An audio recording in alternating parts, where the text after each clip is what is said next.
Healing from the Wounds of Childhood Trauma, A Journey of Restoration and Divine Grace by Kateb Nuri Alim Shona. Trauma often carves its name into the soul without our permission. It shapes us subtly, quietly, over time until one day we wake up to realize we've been living under its shadow far longer than we imagined. Childhood trauma especially leaves fingerprints on our identity, molding us, yes, but bending us out of shape, distorting our sense of love, safety, and self. The injuries it inflicts aren't always skin deep.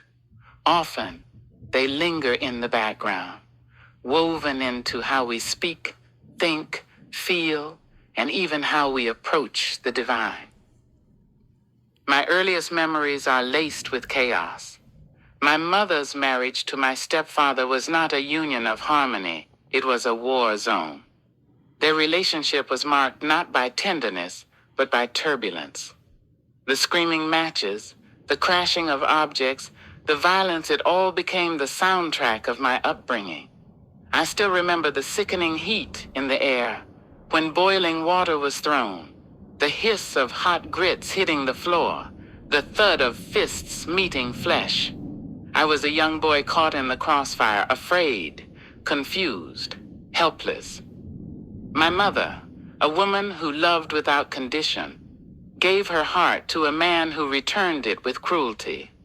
His affection was transactional, his love a weapon he used to dominate and demand. I watched her give until there was nothing left, while he took and took without ever pouring back into her. It was as though her spirit shrank with each passing day, suffocated by the relentless emotional and physical warfare. I learned early on that love could be violent, and affection dangerous. This reality seeped into my spirit.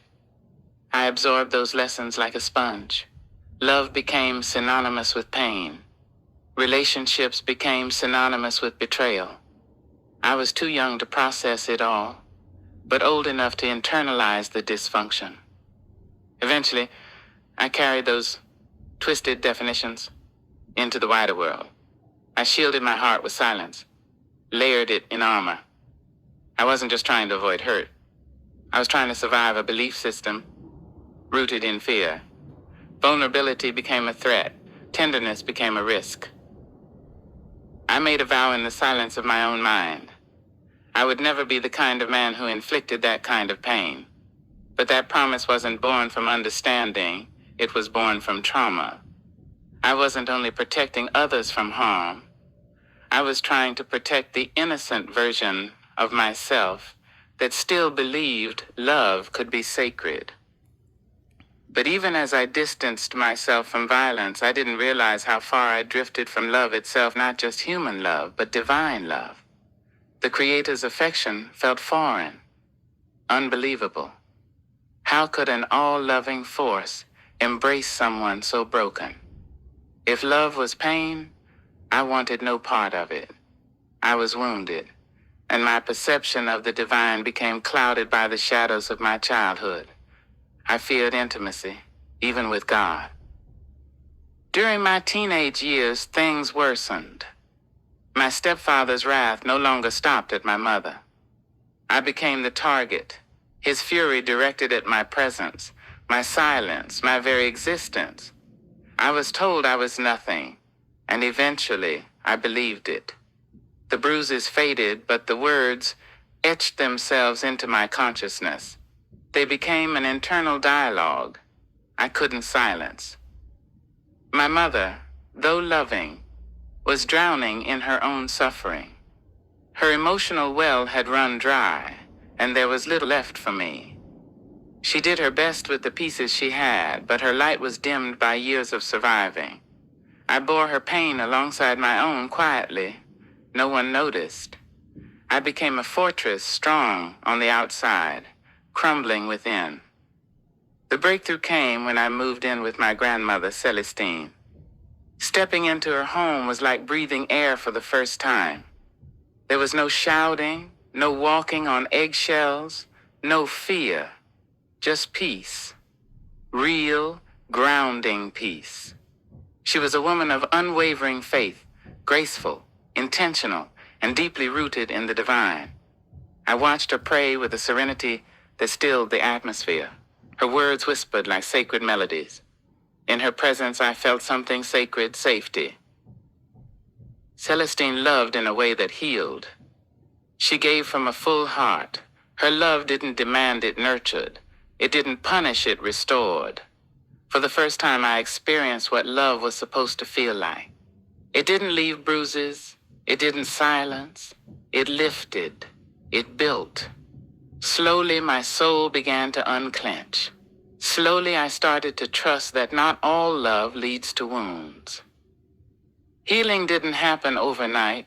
It came in whispers, in small sacred steps. Through prayer, through meditation, through moments of divine quiet, the heaviness began to lift. I began shedding the identities I'd adopted to survive. Each time I surrendered a piece of that old pain to the Creator, I felt a little lighter, a little more whole.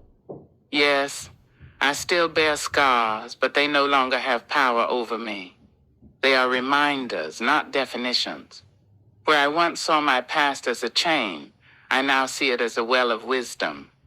Pain has given me depth, compassion, and clarity. It has sharpened my purpose. The divine didn't erase my past, but he repurposed it.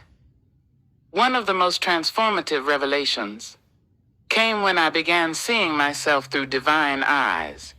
For so long, I viewed myself as damaged goods unworthy of peace, of joy, of unconditional love. But the Creator saw something different. He saw my worth untouched by my wounds. He saw my soul, not my scars. And slowly, I began to align with that vision.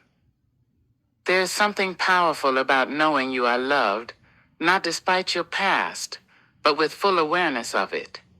There is freedom in knowing that brokenness doesn't disqualify you from grace. It qualifies you for it. Divine love doesn't recoil at your pain. It draws closer. It sees the child behind the trauma, the light behind the darkness. Spiritual healing is not about pretending the pain never happened. It's about letting the divine transform the ashes into something sacred.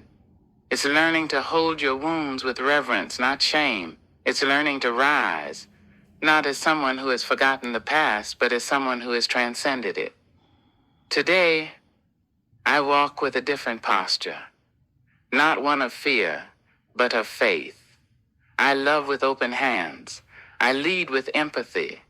I no longer chase the illusion of being unbreakable. I honor my fragility as part of my strength.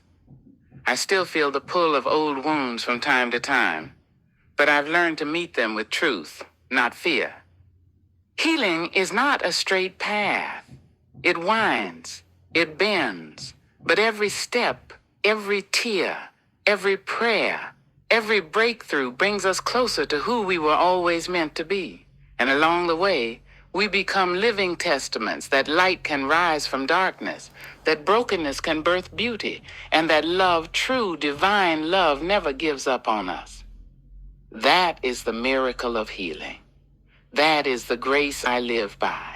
And that, I believe, is the deepest kind of restoration there is. Thank you for listening. Khatib Nuri Alim Shanor.